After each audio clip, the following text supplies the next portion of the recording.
सुरत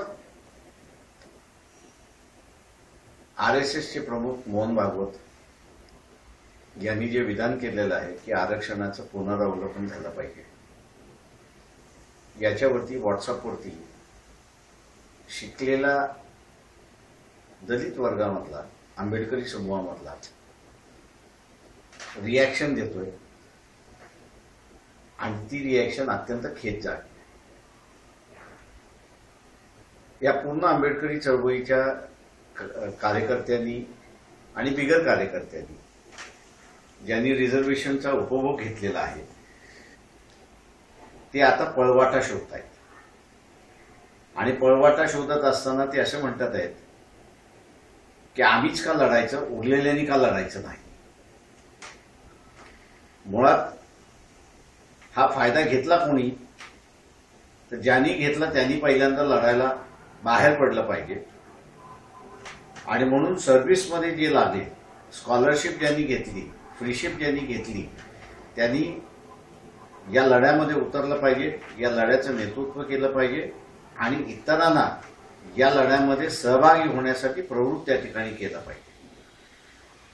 शिकलेल्या आंबेडकरवाद्यांनी हे जर केलं नाही तर त्यांच्यावरती असणारा आरोप केला जाईल की त्यांनी आरक्षणाच्या शिडीचा वापर केला, वरती चढले, पण आरक्षणाची शिडी ज्यावेळेस कापल्या जात होती त्यावेळेस त्यांनी फक्त बघायची भूमिका त्या ठिकाणी घेतली। यालाच बाबासाहेबांनी असं म्हटलं होतं की झोपलेल्या जागा करता येतं, पण झोपेचं सोंग केलेल्याला जागा करता येत नाही। अशा कॅटेगरीमध्ये हा शिकलेला आंबेडकरी समूह त्या ठिकाणी जाऊ शकतो। माझं ह्या पूर्ण आंबेडकरी समूहाला आव्हान आहे की ज्या समाजवाद्याला उद्देशून बाबासाहेबांनी या ठिकाणी विधान केलं होतं की क्रांती कुठल्याही मार्गाने या आणा, जात ही व्यवस्था आडवी आल्याशिवाय राहणार नाही। गेल्या अनेक वर्षामध्ये आरक्षणातला असणारा वर्ग हा मोठा झालेला आहे आणि संख्येने सुद्धा मोठा झालेला आहे। त्याच्यामुळे काही जण प्रत्यक्षात बोलून आपला असणारा राग व्यक्त करतात, काही जण आरक्षण राहिलं पाहिजे ह्या दृष्टीने असणारा प्रयत्न करत असतात। आता या दोघांनाही स्वतःचं आरक्षण वाचवण्यासाठी रस्त्यावरती उतरल्याशिवाय गत्यंतर नाही। एससीचं आरक्षण ओबीसी घेऊ शकत नाही आणि ओबीसीचं आरक्षण एससी घेऊ शकत नाही, तीच अवस्था ट्रायबल मधली आहे। तेव्हा एकत्र येण्याचा मार्ग हा असणारा मोकळा झालेला आहे। आंबेडकरवादी हा असणारा एनलायटन्ड आहे, शिकलेला आहे, सवरलेला आहे, चळवळी चालवलेली आहे, उभ्या केलेल्या आहेत आणि म्हणून त्याला त्याची जबाबदारी त्या ठिकाणी झटकता येणार नाही। तेव्हा सर्व आंबेडकरवाद्यांनी या लढाईमध्ये उतरलं पाहिजे, कारण ही शेवटची लढाई मला या ठिकाणी दिसते।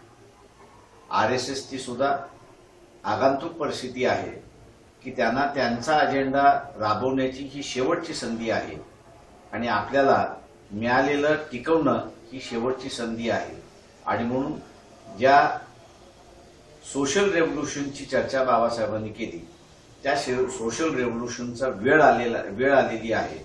अशा वेळ आलेल्या परिस्थितीमध्ये शिकलेल्या आंबेडकरवाद्याने या रेव्होल्यूशनच्या विरोधात पाठ दाखवणं म्हणजेच स्वतःचा स्वार्थ झाला तर इतरांचं काही हो याच्याशी माझं घेणं देणं नाही, पण त्यांनी एक लक्षात घ्यावं, स्वतःची नोकरी मिळाली, महिन्याभराचा लाखाचा पगार मिळाला तर तो स्वतःपुरता मर्यादित राहतो, ती सुरक्षितता येणाऱ्या पिढीला नाही किंवा त्याच्या मुलाबाळाला नाही हे त्यांनी लक्षात ठेवलं पाहिजे।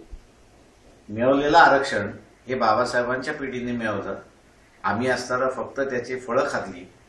झाड जगवण्याची वेळ आली त्यावेळेस त्या झाडाला मरेल कसं अशीच भूमिका आम्ही जी असताना घेतलेली आहे, यातून बाहेर पडावं आणि या झाडाला पाणी घालण्याचं आणि वाचवण्याचं कामकाज पूर्ण आंबेडकरी समूह करेल अशी अपेक्षा मी धरतो। जय भीम।